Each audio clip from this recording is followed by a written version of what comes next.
Bienvenue à tous ceux et celles qui ont décidé de rester dans cette belle salle lumière. Donc, pendant 1h15, là, nous allons parler de la prospective métiers, communication, industrie créative et médias. Et encore une fois, nous avons une super table ronde. Merci à vous d'être présents avec nous. Alors, je vais vous présenter nos intervenants pour cet atelier. Alors d'abord, on a Claire Piot. Claire est rattachée donc à l'OPCO AFDAS, qui gère plusieurs branches professionnelles qui interviennent dans ce domaine-là. Et elle est responsable du département Observation et Prospective de l'Emploi. Voilà.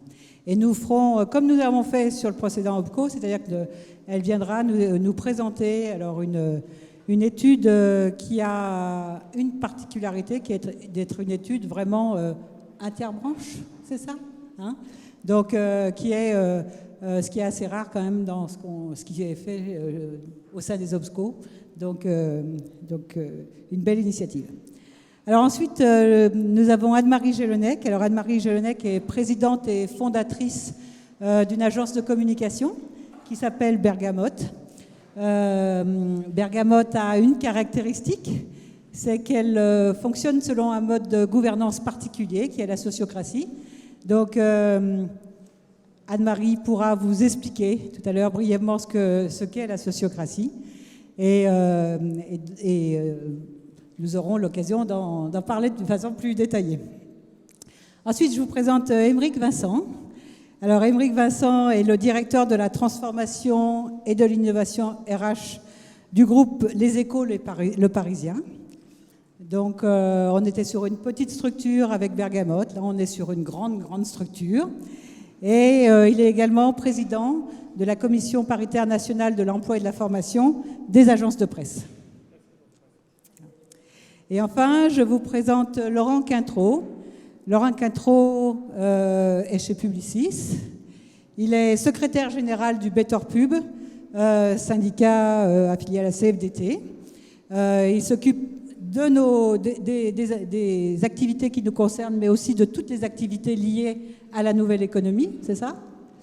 Et il est également auteur de livres, mais aussi de publications dans différents magazines. Donc, on va démarrer avec Claire. Claire, je vais vous laisser la zapette pour que vous puissiez nous présenter votre étude. Merci, bonjour à tous. Alors effectivement, l'OPCO AFDAS, il y a 31 branches, 15 secteurs. Le secteur culture, création, voilà. Secteur culture, création, communication, sport, tourisme, télécommunication. Et sur l'ensemble de ces secteurs a été réalisée une étude prospective, Horizon 2030, volontairement intersectorielle au niveau national. Et on s'est intéressé dans cette étude à l'évolution des attentes des publics, des consommateurs, de l'ensemble de ces branches pour en déduire les évolutions, les impacts sur le volet des compétences, donc, et ce, avec volontairement une approche intersectorielle. Alors, il y a les petits logos de la République française et plan d'investissement dans les compétences, parce que c'est une étude qui a bénéficié du soutien de l'État et du plan d'investissement dans les compétences à travers un EDEC. Alors, nous avons été accompagnés par 2 cabinets, Sociovision pour la première partie sur l'évolution des modes de vie et de consommation, et le cabinet Solea pour la deuxième partie, l'impact des évolutions des modes de vie. Les sources qui ont été utilisées, notamment pour cette première partie, ça a été à la fois toutes les études sectorielles qui sont réalisées branche par branche, mais également des analyses de la statistique publique et également l'analyse de l'interrogation par Sociovision d'un échantillon représentatif de 6000 Français chaque année et depuis les années 70. Donc ça permet d'avoir une bonne visibilité des évolutions d'opinion, de comportement, de valeurs, de pouvoir les regarder par segment de population également. Et donc vous avez une grosse étude, hein, là je vais vous montrer de façon un peu impressionniste des résultats. Il y a une grosse étude qui est accessible sur le site des observatoires de l'AFDAS. Alors je vais m'arrêter un certain temps sur cette diapositive, sur les grandes tendances. qui sont à l'œuvre et qui transforment à l'horizon 2030, aujourd'hui déjà, et tendances qui seront encore à l'œuvre à l'horizon 2030, nous dit Sociovision, dans les secteurs créatifs et récréatifs. Alors Sociovision nous parle de 5 grandes tendances qui sont à l'œuvre aujourd'hui et seront encore à l'œuvre: la transformation des publics, la transformation des pratiques de ces publics, la transformation des acteurs, la transformation du monde du travail et finalement l'accélération d'une grande partie de ces transformations au moment de la pandémie. Alors, on va s'arrêter d'abord sur la transformation des publics. Je ne sais pas si vous voyez les petits chapitres qui sont en dessous, mais on va décrire les différents éléments. En quoi est-ce que les publics de nos différents secteurs se transforment? D'abord sur l'aspect démographique. Alors, on a en tête le vieillissement de la population qui est à l'œuvre en France, mais peut-être qu'on ne se représente pas la proportion statistique. Et si on se projette à l'horizon 2030, c'est plus d'un quart de la population qui aura plus de 65 ans en France. Donc ça a un vrai impact sur les offres de nos secteurs, sur les publics. L'allongement de cette durée de vie, elle s'accompagne également d'une évolution de l'état d'esprit de ces populations dites seniors, qui globalement ont tendance à être de plus en plus actives, à avoir recherché l'interaction et être consommatrices d'activités récréatives et culturelles. Donc une vraie cible importante. Deuxième élément sur ce volet démographique et qu'on a peut-être moins en tête, c'est la progression des foyers solos, des foyers avec une seule personne au sein du foyer. Et à l'horizon 2030, ce seront près de 4 foyers sur 10 qui seront constitués d'une seule personne. Et on voit ça aux différents âges de la vie, aux différentes étapes du cycle de vie, que ce soit des jeunes ou des familles monoparentales ou des personnes d'un certain âge qui se retrouvent seules. Donc une évolution là aussi qui a un impact sur l'offre de ces secteurs, puisque ce sont des personnes qui recherchent une interaction sociale également et qui potentiellement sont consommatrices de loisirs. Donc un nouvel ordre démographique qui transforme ces publics. Un autre élément extrêmement important que Sociovision met en avant, c'est la fragmentation de la société. Alors, Sociovision, on en parlait juste avant. Sociovision s'appelait auparavant la COFREMCA et faisait des analyses qu'on appelait des analyses socio-styles. Il construisait des grandes typologies de population en analysant justement les évolutions d'opinion, de comportement et de valeurs.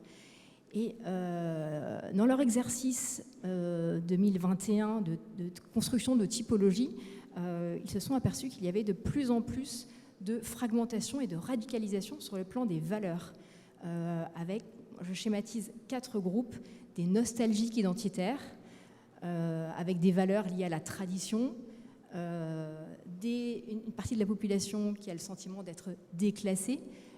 Là, ce qui les caractérise, c'est plutôt la difficulté à se projeter dans l'avenir. Vraiment, je schématise. Un groupe qu'ils appellent, entre guillemets, l'élite pragmatique, qui, elle, a plutôt financièrement les moyens et qui est totalement à l'aise avec le changement en train de se passer. Et un 4e groupe qui est très centré sur les préoccupations écologiques.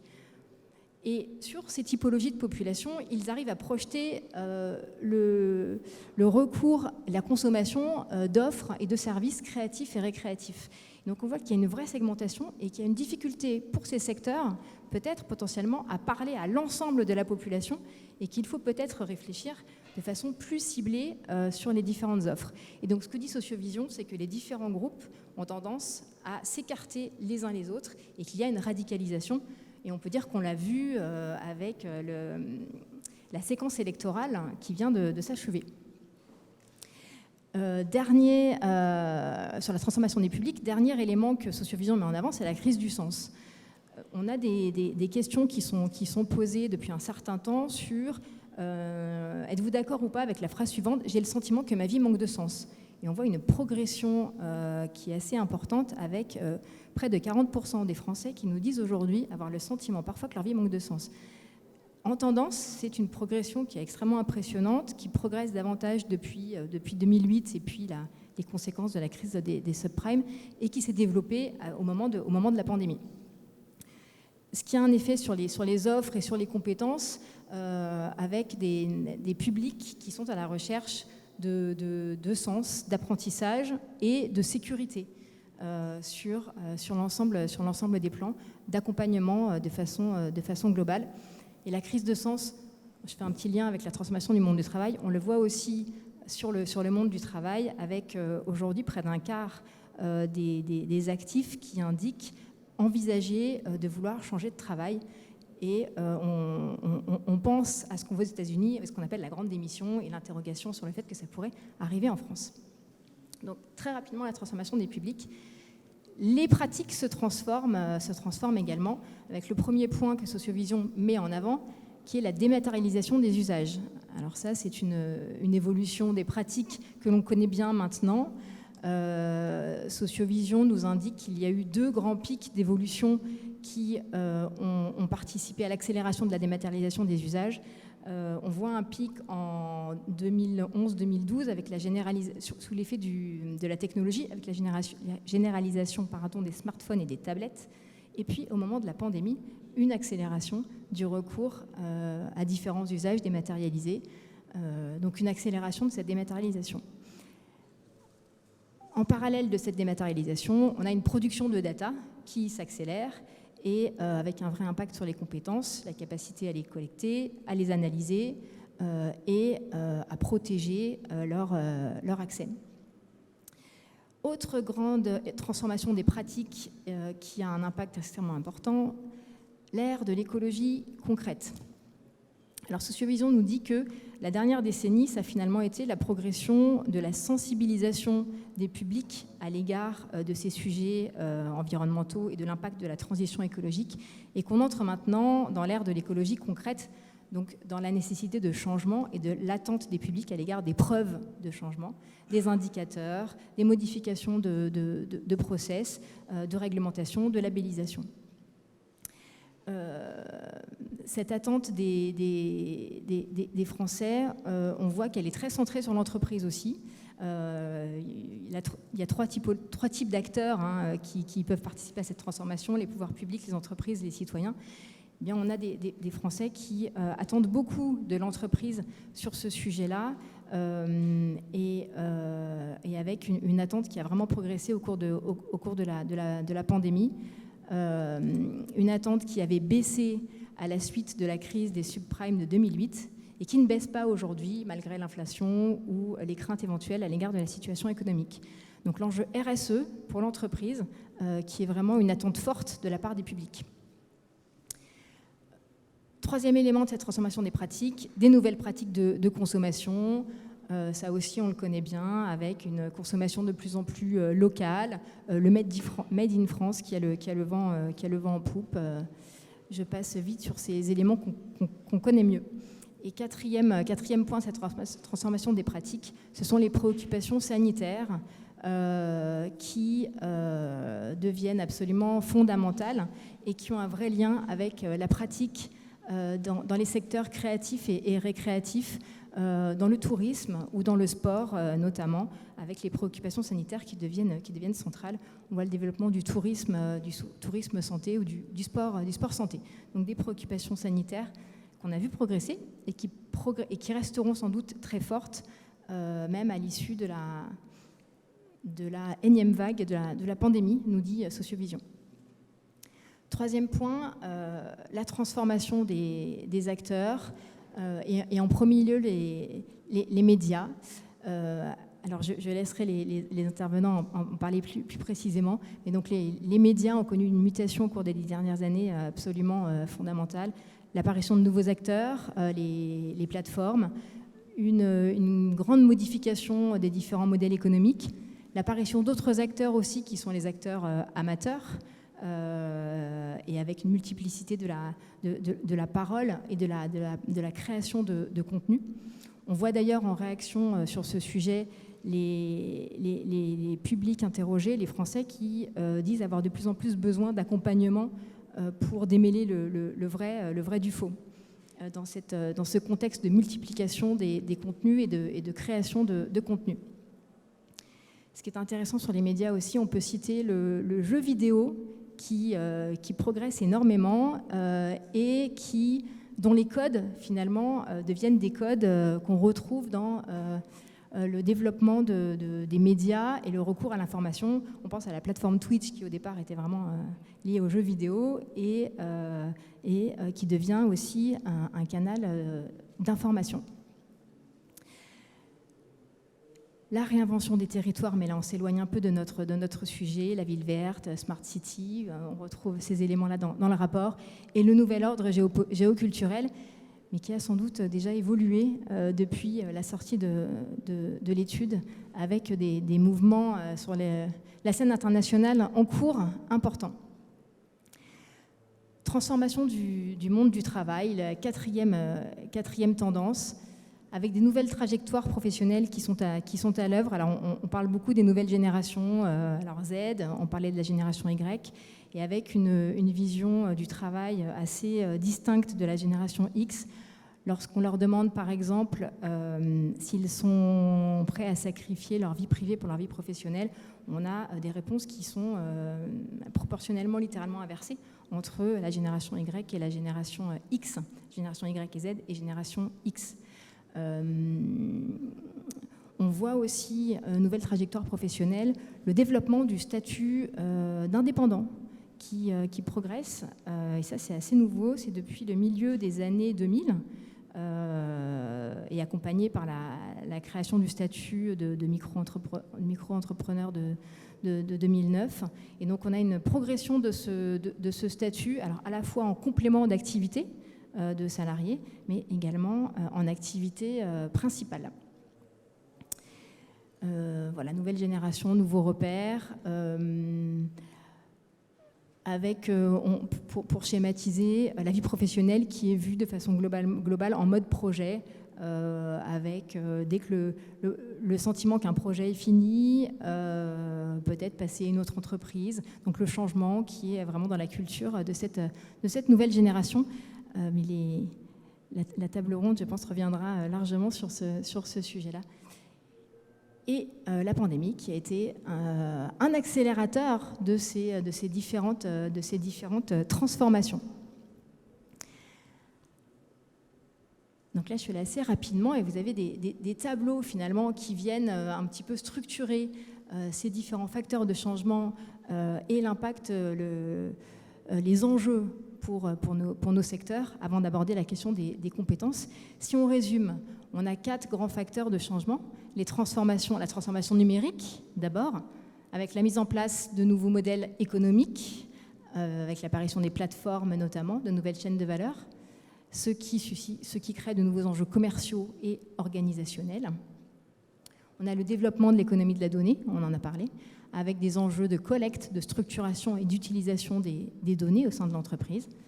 Le développement de nouveaux outils numériques et de nouveaux univers immersifs, on pense bien sûr au métavers, et qui vont nécessiter la maîtrise de nouveaux modes de narration, de scénarisation, et la maîtrise de nouvelles façons d'entrer en contact avec le public. Voilà. Autre facteur de changement, la valorisation du facteur humain. C'est-à-dire qu'en parallèle de la dématérialisation et de l'apparition d'outils intelligence artificielle, ce n'est pas pour autant que le public a moins besoin de contact humain.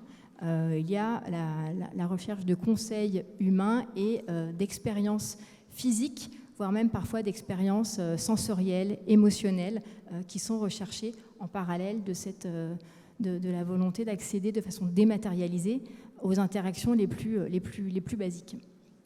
Donc la valorisation du facteur humain, qui est le deuxième axe de transformation, avec une nouvelle valeur qui est apportée aux expériences physiques. Et l'enjeu pour les secteurs, ça va être de créer des expériences concrètes avec, je le disais, des dimensions fortes, relationnelles, sensorielles, émotionnelles, d'apprentissage. Ça répond à l'enjeu de la crise de sens dont on parlait tout à l'heure. Il y a un nombre croissant de tâches qui seront exécutées par des machines et qui sont aujourd'hui exécutées par des machines plutôt que par des humains. Et donc il y a un enjeu de repenser l'articulation des compétences entre les hommes et les machines, et donc de valoriser les compétences humaines, relation à l'autre, créativité, capacité à rassembler des profils variés, à les faire travailler ensemble. Troisième axe de transformation, la transformation des valeurs et des pratiques, avec, on l'a dit, l'autonomisation des individus, avec la montée des offres et des contenus amateurs, ce qui suscite des enjeux, l'enjeu de l'amateur pro et de son statut, de sa formation peut-être. On voit une structuration d'offres de formation à l'égard des influenceurs, même de formation d'entreprises pour monter des partenariats avec ces influenceurs, en termes de droits d'auteur, de mode de diffusion. Un enjeu également de légitimité des professionnels à côté de ces profils alternatifs. Et cette autonomisation des individus et ce nouvel amateur pro, ça crée une nouvelle génération finalement qui a l'esprit d'entreprise qui est fortement prononcé. On en a parlé aussi, la fragmentation, la polarisation des publics, qui crée un vrai enjeu de connaissance et de compréhension des différents publics, comment on les cible, comment est-ce qu'on les rassemble éventuellement. La crise de sens, avec l'enjeu d'utilité sociale des activités auxquelles il va falloir penser et même prouver. Et la société du principe de précaution et du risque zéro, avec un enjeu d'accueil, d'accompagnement des publics et de mise en sécurité de ces publics sur le plan sanitaire, notamment, ou environnemental.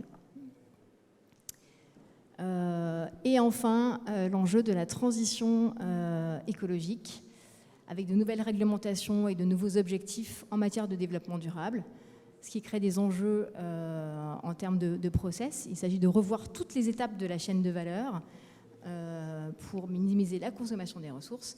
Et donc le retour en force de la sphère locale, avec la nécessité de proposer des offres de proximité. Voilà pour un bref résumé de ces grandes tendances qui sont à l'œuvre. Et là aussi, de façon assez impressionniste, des éléments pour vous donner envie finalement d'accéder à la seconde partie de l'étude, qui elle aussi est très fournie, qui analyse l'impact de ces grandes évolutions sur les compétences. Donc là, c'est le cabinet Solea qui nous a accompagnés. Et finalement, pour résumer ces grandes tendances à l'œuvre, nous dit que ces grandes évolutions sociétales, elles vont faire bouger 5 grands lots de compétences: la transition écologique, la transition numérique et les nouveaux usages, les normes et les réglementations, la gestion de projet, la gestion de structure et la capacité à connaître les attentes des publics. Donc 5 grands lots de compétences qui vont évoluer. Et donc dans l'analyse de Solea, et là je vous invite à regarder le rapport si ça vous intéresse, l'analyse de Solea nous dit comment est-ce que ces 5 lots de compétences ont un impact de façon transversale sur différents types de métiers. Les métiers de la stratégie, par exemple, notamment, donc les métiers de la direction, les métiers d'impulsion, qui vont devoir structurer des grandes orientations stratégiques, notamment une démarche de labellisation liée à la transition écologique, qui vont devoir piloter du changement, accompagner les changements. Ils seront accompagnés par les métiers techniques qui devront concevoir de nouvelles solutions, voir comment les diffuser. Et tout ça également donnera lieu à une évolution de gestes métiers. Ça, c'est vraiment plutôt pour vous donner envie de regarder le rapport si vous le souhaitez, parce que ces différents éléments, c'est du contenu qui peut être utile pour faire évoluer peut-être des programmes de formation, des programmes de certification, par exemple.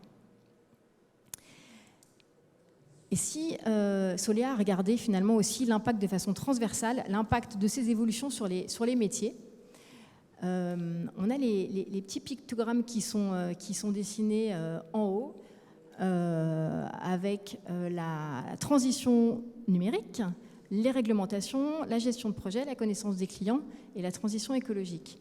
Et finalement, qu'est-ce que nous dit ce schéma? On voit que ce sont les métiers qui sont les métiers support et les métiers gestion et conduite de projet, finalement les métiers qui sont le plus loin de la fabrication, mais qui sont plutôt les métiers support, qui sont le plus impactés par l'ensemble de ces compétences et de ces évolutions.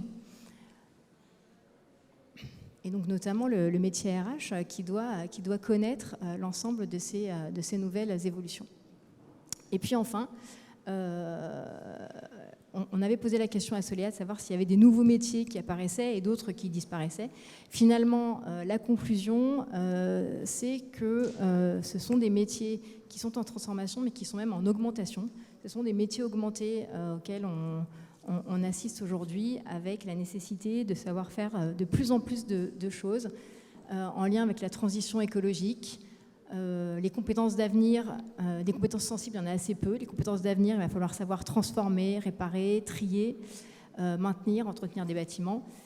Et de nouveaux métiers ou de nouvelles fonctions dans les petites structures apparaissent, référents RSE par exemple, ou éco-manager. La transition numérique, on a parlé des enjeux liés à la data par exemple, et donc les métiers ou les fonctions qui apparaissent ou se généralisent autour de l'analyse de la data ou référents cybersécurité. Sur l'aspect réglementaire, des juristes qui se spécialisent, juristes en e-réputation, ou sur les volets cyberharcèlement par exemple.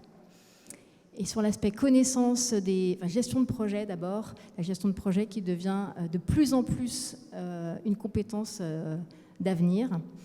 Et donc la connaissance des publics avec des métiers, social media manager par exemple, community manager qu'on connaît bien maintenant, ou UX designer. Et finalement, l'ensemble de ce qu'on vient de se dire, 5 grands éléments en conclusion à retenir. Face à ces métiers augmentés, le développement des compétences tout au long de la vie devient, il était déjà, mais de plus en plus nécessaire. L'hybridation des métiers, l'augmentation des métiers, finalement plaide pour la réflexion autour de certifications peut-être intersectorielles. Il y a nécessité aussi, face à tous ces changements, d'outiller les entreprises, en particulier les plus petites, de renforcer l'accompagnement des entreprises autour des enjeux de RSE, qui devient absolument fondamental, et d'accompagner les entreprises dans la construction de leur marque employeur, pour essayer de continuer à être attractif, d'attirer les nouvelles générations, et notamment marque employeur sur le volet des enjeux RSE. Voilà. Et les études qui sont accessibles sur le site des observateurs de l'AFDAS. Alors voilà pour cette présentation impressionniste de ces 2 rapports. Merci beaucoup Claire pour cette présentation. Juste une question avant de laisser réagir nos intervenants. Vous avez parlé de gestion de projet, des compétences de plus en plus importantes, etc. C'est quoi les grands changements de la gestion de projet ? Qu'est-ce qui bouge dans la gestion de projet ? Alors ça découle directement de ce que vient de se dire. Donc l'utilisateur qui est de plus en plus au centre du projet, il va falloir penser de plus en plus en permanence à qui on s'adresse. On avait la question de la transformation des publics qui était au cœur, avec des publics qui évoluent, potentiellement des attentes à l'égard du projet qui évoluent en cours de projet. On parle des méthodes agiles, par exemple. Sur le volet financier aussi, des enjeux qui se développent, une complexification parfois du montage de projets financiers, une évolution des modèles économiques, la nécessité de nouer des partenariats sur ce volet-là. On a des transformations liées aux transformations organisationnelles et de management. On pense au travail à distance, par exemple, donc à la capacité de faire travailler ensemble dans de nouvelles situations des collaborateurs, parfois de générations diverses. Enfin, on retrouve tout ce qu'on vient de se dire. Et puis, on a un enjeu parfois aussi dans le projet, peut-être de labellisation et d'indicateurs, notamment RSE ou sur la transition écologique ou sur la qualité à respecter. Et puis, de plus en plus, la nécessité d'avoir des compétences comportementales, relationnelles, soft skills, comme on dit, et la capacité de tenir la gestion du stress également dans des délais de plus en plus réduits. Ok, très bien, c'est très clair. Merci beaucoup Claire pour ces précisions. Alors, avant de vous poser plus de questions, j'aimerais bien savoir comment vous réagissez à cette présentation qui se lance. Anne-Marie ? Merci. Ce que j'apprécie moi dans cette présentation, c'est que c'est un futur assez proche. Et en fait, moi, quand je lis tout ça, je pense à Bergamote, je me dis, ouf, on n'est pas trop mal parti, quoi. Voilà. On n'entend pas beaucoup. Ouais. Comme tu es personne en face à face. Donc... Oui, je me dis, ouf, on est sans doute pas trop mal parti, parce qu'on parle beaucoup d'écologie, de RSE. Peut-être que j'explique quand même un peu comment... Alors oui, peut-être pourriez-vous nous présenter un peu ce que c'est que la sociocratie ? Oui, c'est un mode de gouvernance particulier qui impacte beaucoup, qui a beaucoup impacté notre référentiel de compétences et impacte beaucoup nos recrutements. Donc il faut que je vous explique très concrètement en quoi ça concerne. Donc on parle de sociocratie, ça c'est un grand mot. À l'intérieur, il y a des modèles d'entreprise qu'on appelle souvent libérés, hein, au sens d'Isaac Getz, ou alors d'entreprise Opal par exemple. Nous, ce qui nous a motivés, c'est de libérer l'intelligence collective des équipes, libérer aussi l'énergie des équipes en se débarrassant de beaucoup de niveaux hiérarchiques notamment. Et l'idée, c'est de partager aussi l'aventure entrepreneuriale. Alors pour ça, on est très organisé, hein, l'entreprise libérée est très organisée, rassurez-vous. On a un cadre d'autonomie, on a fixé vraiment un cadre d'autonomie dans lequel on a... Les mandataires sociaux sont réservés quelques décisions. On est 2 à avoir créé Bergamote, mais on a vraiment fixé des décisions qui peuvent être prises de façon très proactive par les collaborateurs. On a également dans notre organisation un gros morceau qui sont les commissions. On a 4 commissions paritaires qui permettent de prendre les décisions stratégiques pour l'entreprise. Une commission RH, donc qui est paritaire et qui permet de superviser tous les recrutements. On a une commission communication, on a une commission développement et surtout une commission RSE. Très important la RSE, je vous en reparlerai. Tout ça nous permet tout ça nous aide à travailler vraiment de façon très fluide, tous et toutes ensemble. Et nous a permis d'ériger un nouveau référentiel de compétences. Et on s'est aperçu que du coup, les compétences maintenant dont on avait besoin pour fonctionner comme ça étaient surtout des compétences transverses. Notamment le travail en collectif, la proactivité, la capacité à coopérer, l'autonomie, la responsabilité et également, encore une fois, les connaissances en RSE. C'est vraiment capital aujourd'hui. On fait vraiment la différence. Nous, agence de communication, ça nous permet vraiment de nous différencier sur notre secteur, mais ça nous permet aussi d'envoyer un signal fort aux talents qu'on veut attirer. On a vraiment des très très jeunes personnes qui viennent vers nous parce qu'on a lancé ce signal. Alors c'est un signal qu'on a lancé notamment avec l'AFNOR. On est labellisé. Hein. Ce n'est pas une RSE déclaratif comme beaucoup d'entreprises le font. Vous avez des labels qui sont uniquement déclaratifs. Nous, on est passé vraiment par l'AFNOR. Alors c'est pas facile pour une PME. Il faut adapter les critères de l'AFNOR aux PME. Mais bon, on a fait cet effort-là. Et ben c'est un effort qui est très, très riche et très payant parce que voilà, c'est un signal fort pour les jeunes talents. Ils viennent nous voir, ils nous suivent sur nos réseaux pour notre politique RSE et ils candidatent parce qu'on a cette politique RSE et surtout qu'on l'approuve. D'ailleurs, on a ce discours-là aussi avec nos clients. La RSE aujourd'hui, c'est des preuves. Hein. Il faut vraiment être très sérieux là-dessus. On ne peut plus se contenter de greenwashing, etc. C'est vraiment terminé. Il faut, alors, si on utilise des mots de la com, hein, on est passé du storytelling de la RSE au story proving. Il faut prouver. Et avec les jeunes générations, c'est vraiment des preuves qui viennent chercher. Hein. Ils nous attendent et ils nous questionnent. Ben voilà comment on fonctionne, voilà donc où on en est aujourd'hui avec notamment ces compétences transverses. Et vous parliez effectivement de la communication. La communication interpersonnelle est très importante pour travailler en équipe dans ce contexte. On parlait du profil disque précédemment. On intègre tout ça très vite dans nos équipes avec toutes les personnes qu'on intègre. Donc, merci. Alors, pour vous, compétences transverses, et puis, bien évidemment, tout ce qui tourne autour de la RSE, sont des points importants que vous retenez. Émeric, dans la grande entreprise, comment vous réagissez ? Alors, sur l'étude, déjà, elle est assez intéressante parce que ça couvre beaucoup de domaines et finalement, il y a plein de points communs. Moi, j'avais 2-3 choses que je retenais. La première chose, et tant mieux, c'est la réflexion réaffirmée sur le besoin de sens, alors que c'est des industries qui nativement sont des industries de passion. Donc ça, c'est un point très important, c'est que la passion, entre guillemets, ne suffit pas pour avancer. Il faut aller un peu plus loin avec le sens et les risques de déception. La deuxième chose, c'est des industries qui bougent beaucoup, et pas uniquement les plus récentes dans ces industries créatives. Et ça, je trouve que c'est intéressant aussi comme élément par rapport à un regard extérieur, et notamment sur la presse. On pourrait imaginer que c'est vieux comme Gutenberg alors que c'est neuf comme Zuckerberg, par exemple.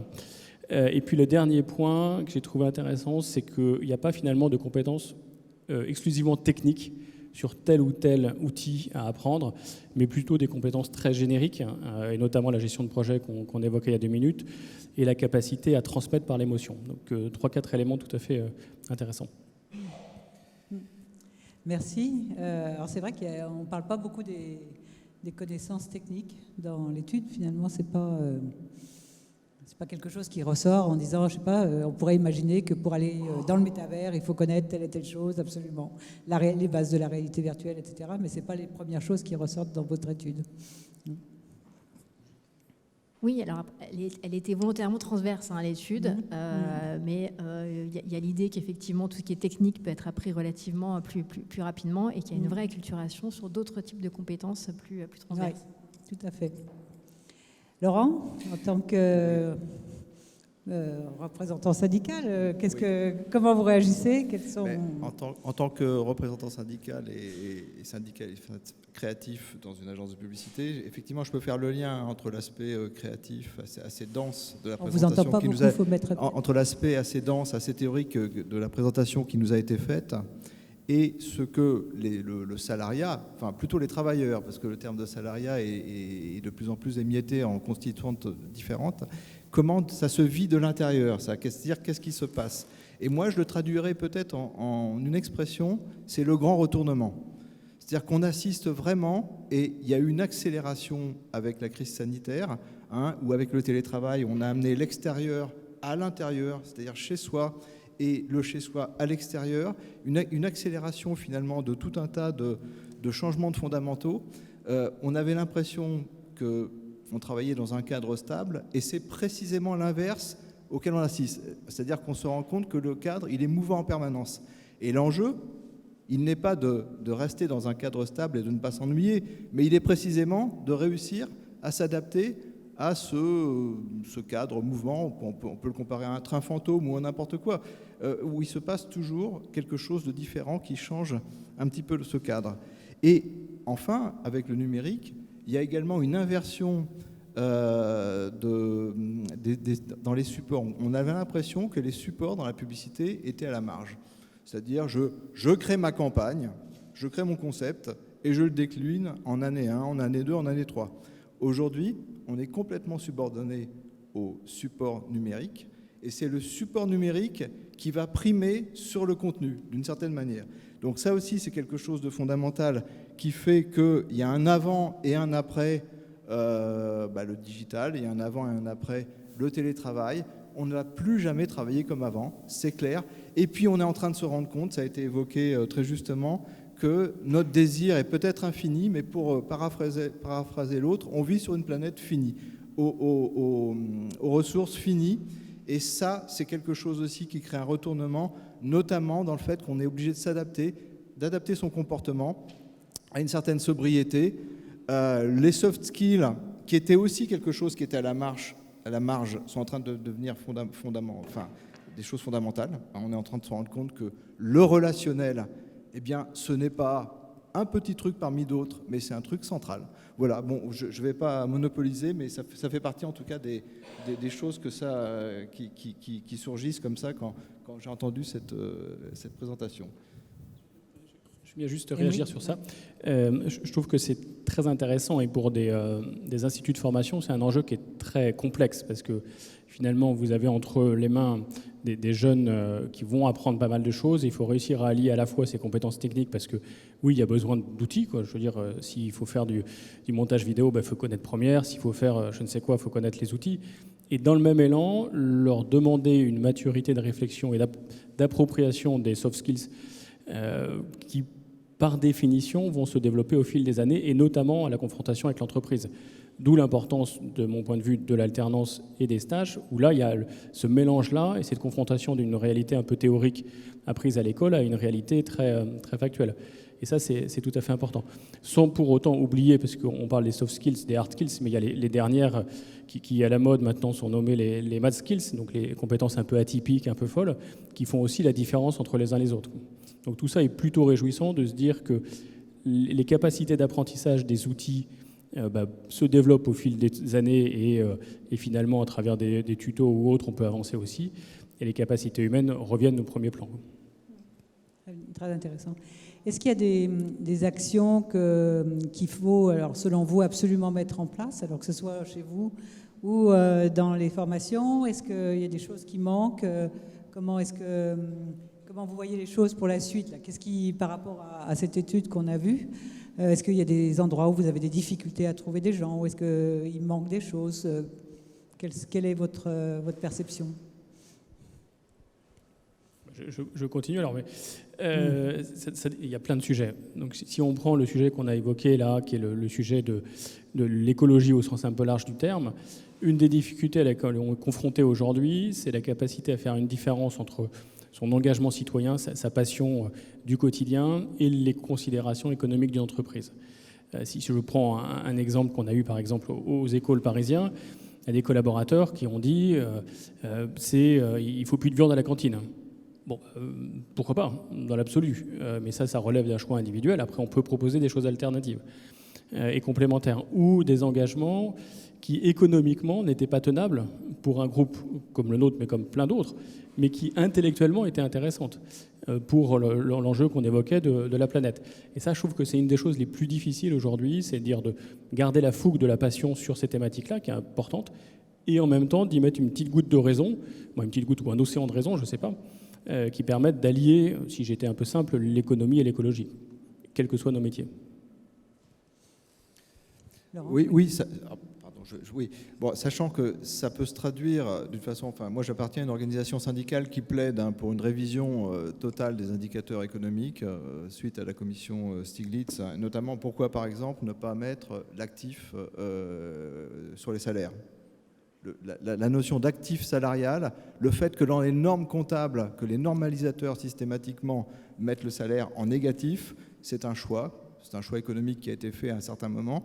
Et ce choix peut être changé. Tous les choix peuvent être changés. On devrait mettre plus notre créativité au service non seulement de la forme que l'on doit insuffler au désir du consommateur, mais aussi aux formes de l'économie et à la forme du monde en général. C'est-à-dire que rien n'est figé, et ça aussi, on peut toujours l'inventer. Donc voilà, et ça fait partie des choses, ces nouveaux indicateurs qui pourraient nous permettre de valoriser dans les entreprises, enfin un peu partout, tout un tas de comportements vertueux qui, pour le moment, ne sont absolument pas pris en compte. Hein, ça ne compte pas.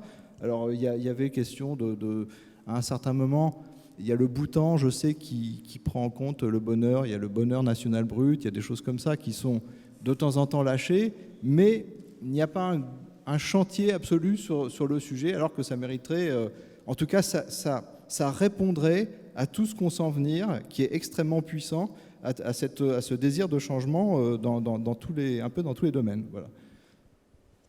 Moi, je dirais qu'il faut que les étudiants qui s'apprêtent à arriver sur le marché du travail soient exigeants, qu'ils soient informés, formés justement sur les modes de gouvernance, sur l'économie des entreprises, sur la façon dont on peut travailler, les différentes façons de travailler, pour qu'ils soient justement exigeants et qu'ils fassent les bons choix.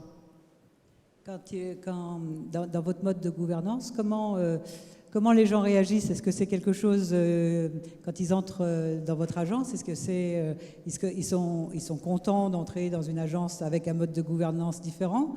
Est-ce qu'ils ont les capacités pour aller, parce que lorsque vous leur demandez de prendre des positions sur les rémunérations, sur les choses comme ça, est-ce qu'ils sont prêts? Est-ce qu'ils ont développé dans les écoles leur réflexion sur ces sujets-là?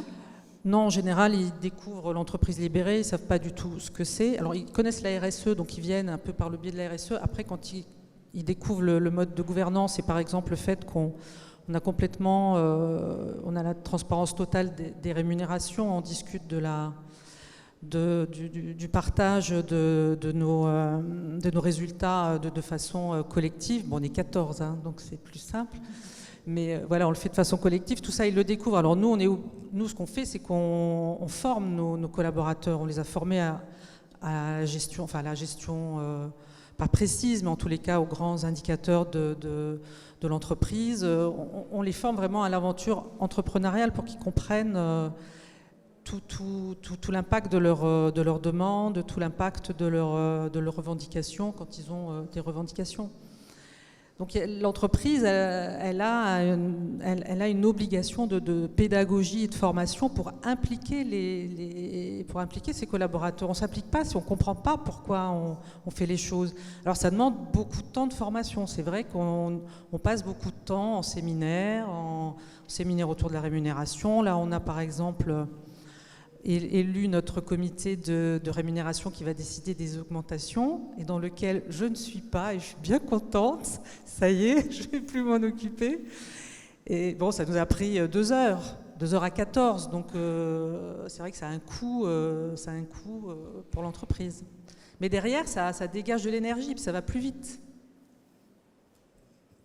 C'est vrai qu'il y a eu pas mal de livres sur la génération Z qui sont sortis dans les 3 dernières années, là, et la sociocratie était vue par les jeunes comme étant un des modes d'aspiration, mais encore faut-il qu'ils aient les capacités pour pouvoir entrer dans ces modes de gouvernance. Une question peut-être pour Aymeric et pour Laurent, par rapport à... Alors soit Aymeric dans votre entreprise, ou soit Laurent par rapport à ce que vous voyez de façon transversale dans toutes les entreprises, est-ce qu'il y a des actions très fortes qui sont faites sur le développement de certaines compétences en particulier pour préparer l'avenir? Est-ce qu'il y a des choses qui sont particulièrement importantes pour vous pour préparer vos collaborateurs à affronter ce que vous allez vivre dans les prochaines années? Oui, pour moi, il y a 2 types de choses. Il y a, si je prends le numérique, par exemple, ne pas oublier ceux dont le numérique n'est pas le cœur de leur métier. Si je simplifie un petit peu, c'est pas parce que vous n'êtes pas développeur que vous ne devez pas comprendre le code. Parce que ça vous donne des clés de compréhension de tout ce qui se passe. Donc on a fini il y a 3 semaines maintenant, une semaine 100% consacrée au digital dans le groupe Les Écoles Parisiens, qui avait 3 facettes. Il y avait une première facette où c'était des collaborateurs qui venaient raconter leur métier à travers le digital. Donc on avait aussi bien du développeur que du marketing digital, que des services généraux, que d'autres qui racontaient comment est-ce que ça infusait leur métier. Valorisation des compétences en interne. Une deuxième chose qui était des ateliers ouverts à l'ensemble des collaborateurs sur le codage, la cybersécurité et l'intelligence artificielle, auxquels ont participé des gens qui n'y connaissaient absolument rien. Et le codage, si je prends cet exemple-là, c'était une chose assez ludique parce qu'en alignant des lignes de code, ça permettait de faire avancer un petit robot. Et la troisième chose, c'était l'expérience de la réalité virtuelle. La réalité virtuelle, pendant une quinzaine de minutes, vous pouviez choisir entre des choses qui avaient un effet un peu waouh, des choses très liées au management, des choses liées au développement durable, au handicap. Donc c'est aussi se dire que la formation dans les grands programmes, c'est donner un niveau d'inclusion numérique pour l'ensemble des collaborateurs. Ça, c'est une première chose. Après, sur certains métiers, oui, par exemple, sur les métiers des journalistes, on est en train de réfléchir, et ça rejoint ce que vous disiez il y a 2 minutes, sur leurs connaissances liées à la RSE. Aujourd'hui, en 15 secondes, on peut trouver telle ou telle lecture du sujet par telle ou telle action syndicale, patronale, associative ou autre, mais c'est plus difficile de trouver quelqu'un qui est neutre sur le sujet. Et pour autant, c'est important d'armer les journalistes pour avoir les connaissances qui lui permettent après d'écrire le papier comme il veut. Donc il y a les 2 choses qui paraissent importantes, c'est-à-dire ne pas oublier les uns et les autres dans ces formations collectives et aller sur des focus majeurs. Et je n'ai pas parlé des soft skills, mais on pourrait y revenir dessus. Qu'est-ce que vous constatez dans les entreprises ou qu'est-ce qu'il faudrait mettre en place? Alors, c'est... Effectivement, enfin, je pense qu'une grande partie du travail des RH, et parfois j'essaye parfois de me mettre à votre place, et ça ne va pas être évident, c'est de rendre le changement, enfin plus que le changement, l'accélération dans laquelle on vit, de la rendre sympathique. De la rendre sympathique, de la rendre humaine, de la rendre gentille, entre guillemets, et pas que ce soit une espèce de boucherie qui fait qu'on est tous dépassés en permanence. C'est ça l'enjeu. C'est à un certain moment, comment faire pour ne pas être immédiatement obsolète. Et c'est vrai qu'en termes de formation, etc., c'est absolument fondamental. Et éviter qu'il y ait une espèce d'aigreur généralisée qui monte d'un petit peu partout. Ça fait partie aussi l'entreprise aujourd'hui est mise en demeure de changer, de continuer à changer sur ces aspects-là, sur plein d'autres. Il y a la fameuse loi, il y a la loi Pacte de 2019, où il y a des choses fondamentales qui ont été réécrites dans le Code civil, où l'entreprise, elle doit des comptes, alors à ses actionnaires, évidemment, à ses dirigeants, mais aussi aux autres parties prenantes que sont l'environnement et les salariés. Ça, c'est assez fondamental. Ça veut dire que d'une certaine manière, on est plusieurs, on est des ayants droit, tous, et il n'y a pas une centralité, une verticalité absolue qui fait que quelqu'un décide tout en dépit de tout. On est dans un environnement, dans un écosystème. Et dans cet écosystème, il y a des relations collaboratives entre tout le monde, y compris entre l'usine et le champ qui est à côté, etc. Enfin bon, il y a des philosophes qui ont parlé à un moment d'instaurer le Parlement des non-humains, qui est quelque chose d'assez fondamental. Mais en attendant d'en arriver là, il y a quand même quelque chose de collaboratif qui est en train de se mettre en place. Et c'est vrai que la responsabilité, c'est de faire en sorte que tout ne soit pas pollué et que tout le monde ne soit pas aigri et dépassé par le changement. Enfin, ça fait partie des choses. C'est l'ordre public général qui est en jeu là. C'est très juste ce que vous dites sur les parties prenantes. Chez Bergamote, par exemple, et je repense à ce que vous disiez sur les free, les indépendants, il y a de plus en plus d'indépendants qui s'installent, etc. Bon, nous, on est une agence, on travaille avec une trentaine de freelances, et c'est vrai qu'on a un souci particulier de nos freelances. Voilà, c'est pas parce qu'ils sont free qu'ils sont corvéables à merci, c'est pas parce qu'ils sont free qu'ils doivent être payés au lance-pierre. On met un point d'honneur à les traiter aussi bien que nos propres collaborateurs. C'est vraiment très important. Ce sont des gens qui peuvent être dans la précarité. On est bien content de les trouver et la RSE, ça passe par ça passe par le respect de ses fournisseurs. Oui, il y a deux choses aussi que je voulais ajouter, c'est de ne pas oublier de former les managers, les former au management, aux fondamentaux du management, et revenir souvent à ces fondamentaux-là, parce qu'on parle des attentes des nouvelles générations, mais fondamentalement, le management n'a pas changé sur la capacité à faire avancer les uns les autres, à faire développer les compétences, etc. Et ça, il faut continuer à développer ça, quel que soit l'âge du manager, et c'est le choix qu'on a fait aux écoles parisiennes, c'est-à-dire qu'on mélange les jeunes, les moins jeunes, les grandes équipes, les petites équipes, tous les métiers, pour revenir à ça. Donc ça, c'est une chose importante.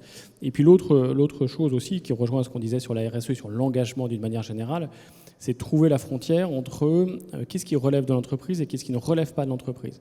Quel est le lien, lorsqu'on organise des conférences dans le groupe à destination des salariés, entre le sujet et l'entreprise? Si j'illustre ce propos-là, on a fait une conférence il y a maintenant un mois et demi, 2 mois et demi, sur la ménopause, qu'on a proposée aux collaborateurs. Donc j'ai eu plusieurs réactions, évidemment, à ce sujet-là.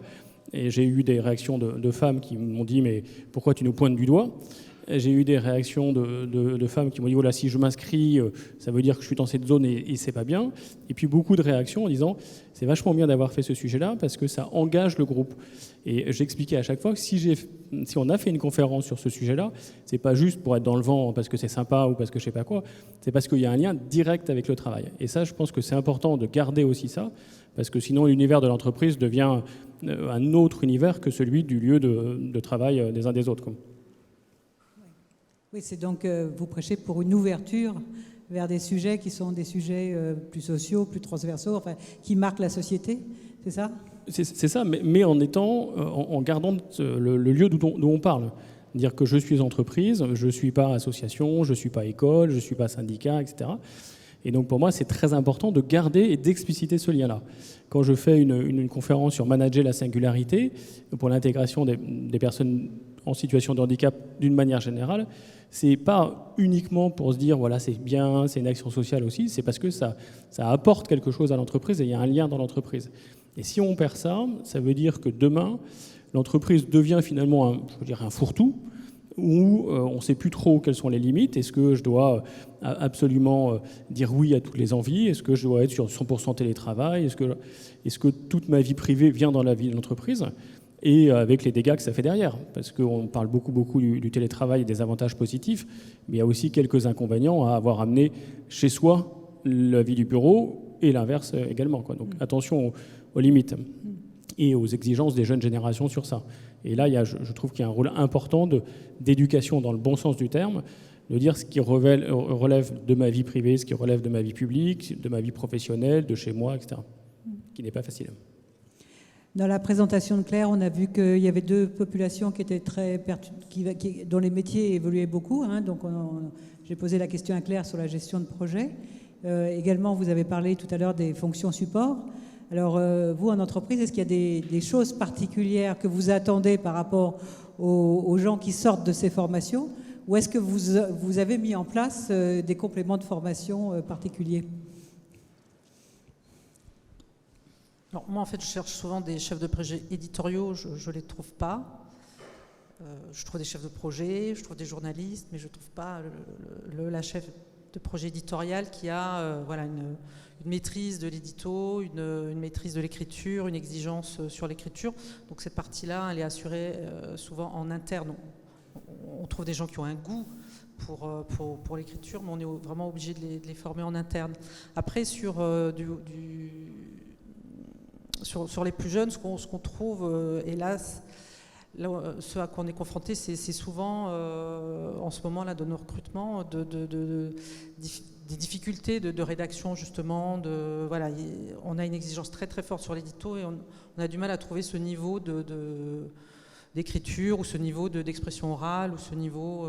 parce que les nouveaux médias, les réseaux sociaux, dans tous les projets de com, il y a des réseaux sociaux aujourd'hui, donc il y a de la vidéo, donc il y a du motion, donc il y a de l'écriture, et tout ça demande des talents vraiment pointus, en fait. Merci. Tout à l'heure, Laurent, vous avez dit que les RH ont beaucoup à faire pour accompagner la transformation. Est-ce que c'est un sujet pour les RH ? Est-ce qu'il faut professionnaliser les RH dans ce thème-là ? Évidemment, j'allais dire, mais comme tout métier, c'est-à-dire que les fonctions support, dont je déteste le nom, c'est des fonctions partenaires, c'est des fonctions, etc., mais on n'est pas une étagère, que ce soit les RH ou les autres. Pour moi, la première chose, c'est de s'intéresser au métier des autres. Et d'aller voir, c'est-à-dire soit faire un vie ma vie si c'est possible, mais au moins de s'intéresser. Quel est le titre que tu produis, comment est-ce que tu fais la mise en page du journal, le réseau social dont vous parliez, comment est-ce qu'on l'alimente, le comptable, comment est-ce que je gère la chose. Donc ça, c'est vraiment très très important. La deuxième chose, c'est de s'ouvrir aux autres horizons, c'est-à-dire au-delà de son métier, et notamment dans un environnement où tout ça est complètement mêlé ou entremêlé entre ce qu'on évoquait tout à l'heure, la vie perso et la vie pro. Après, il y a des grosses différences suivant des métiers aussi. Si je prends tout ce qui est dans l'univers du développement et des développeurs, aujourd'hui, la difficulté à laquelle on est confronté, elle est de deux ordres. La première, on arrive à y répondre assez facilement, c'est est-ce que je préfère travailler chez Google ou au groupe Les Échos Parisiens.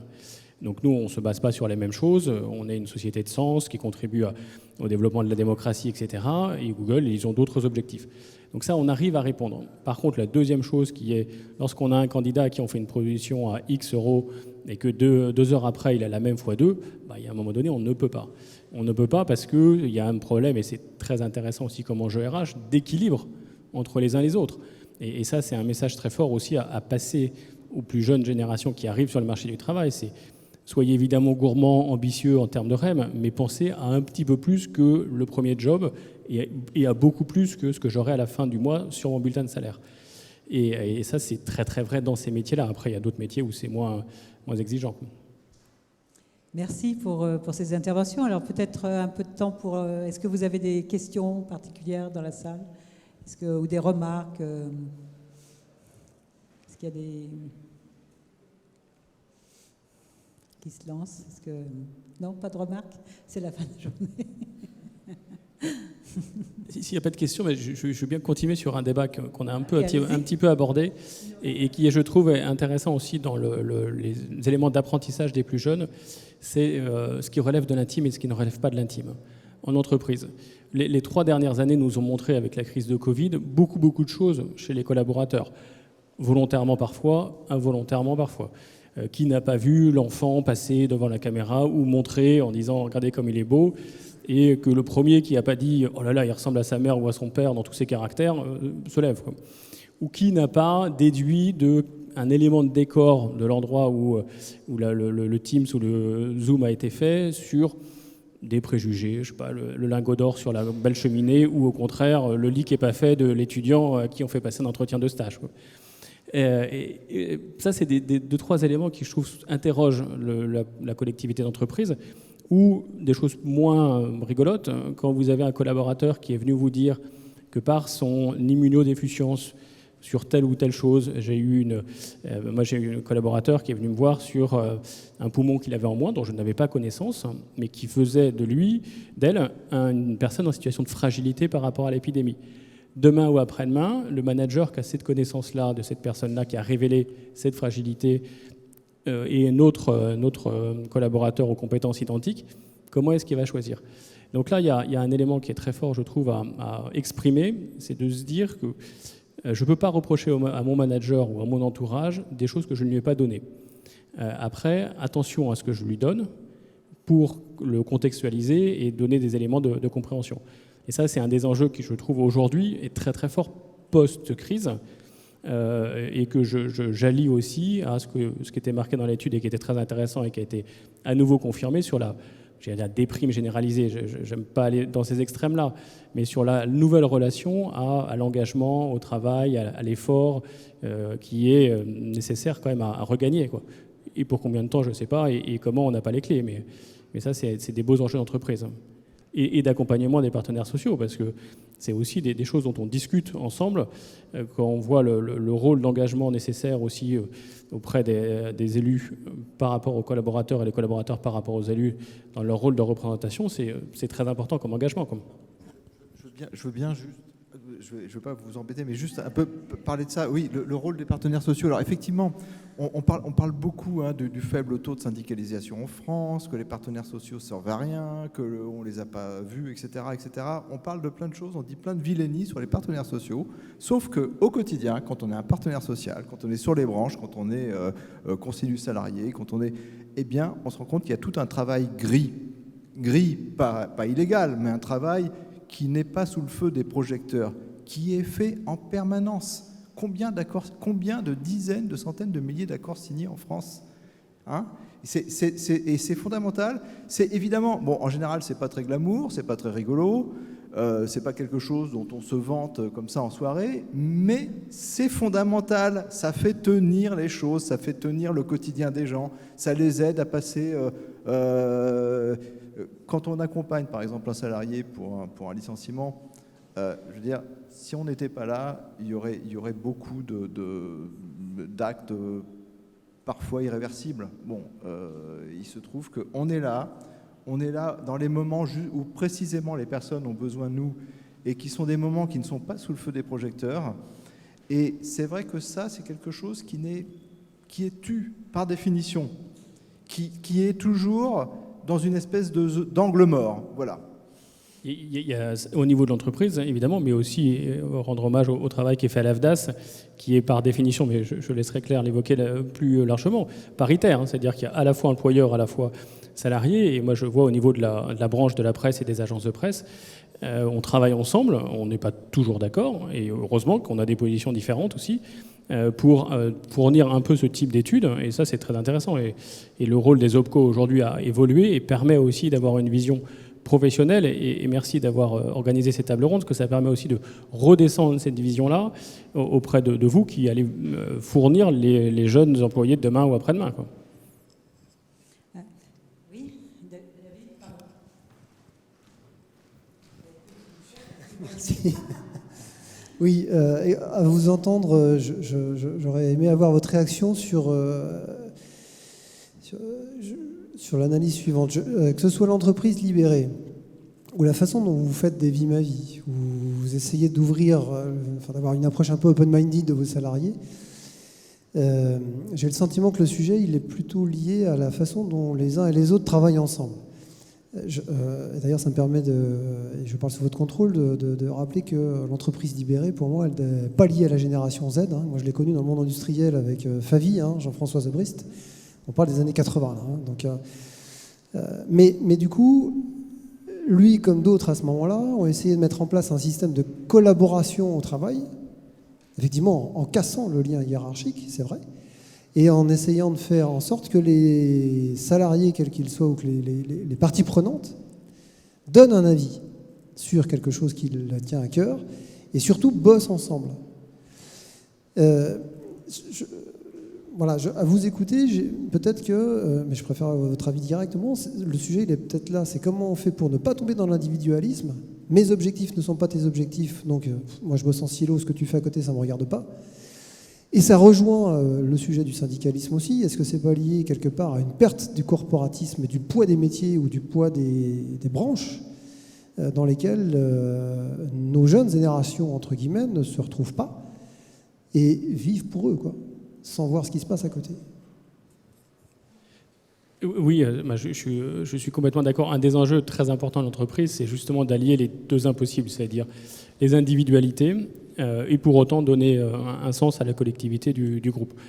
Et ça, c'est vraiment très très difficile parce qu'on est en train tous de dire il faut s'occuper des personnes de situation de handicap, il faut s'occuper des LGBT, il faut s'occuper etc.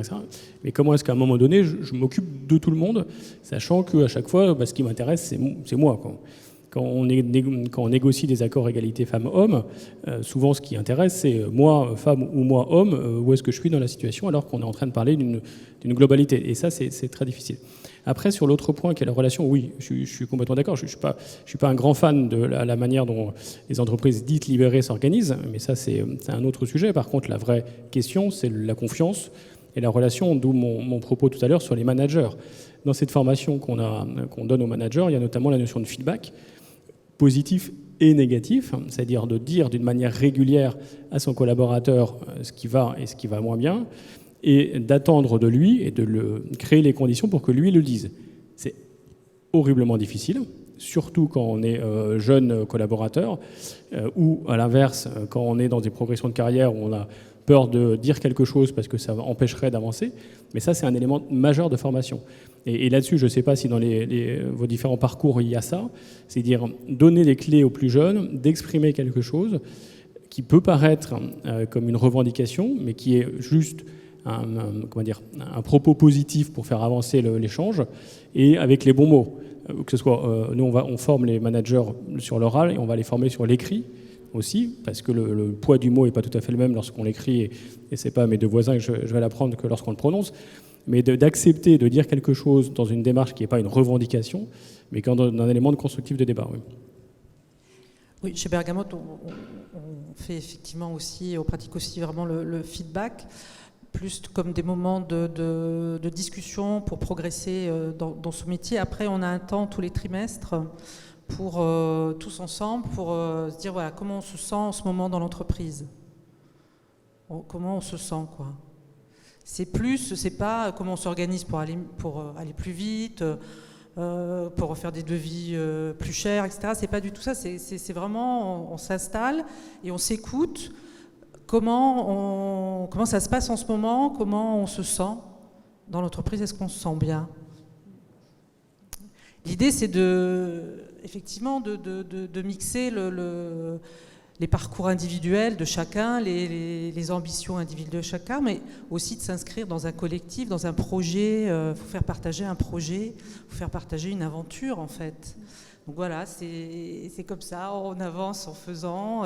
C'est très expérimental, hein. Moi, là, on a une recette en ce moment, on va l'appliquer, et puis dans un an, on va peut-être modifier les règles. Dans tous les cas, on essaie de faire ça de façon extrêmement sincère, en partageant notre ressenti, comment on se sent en ce moment.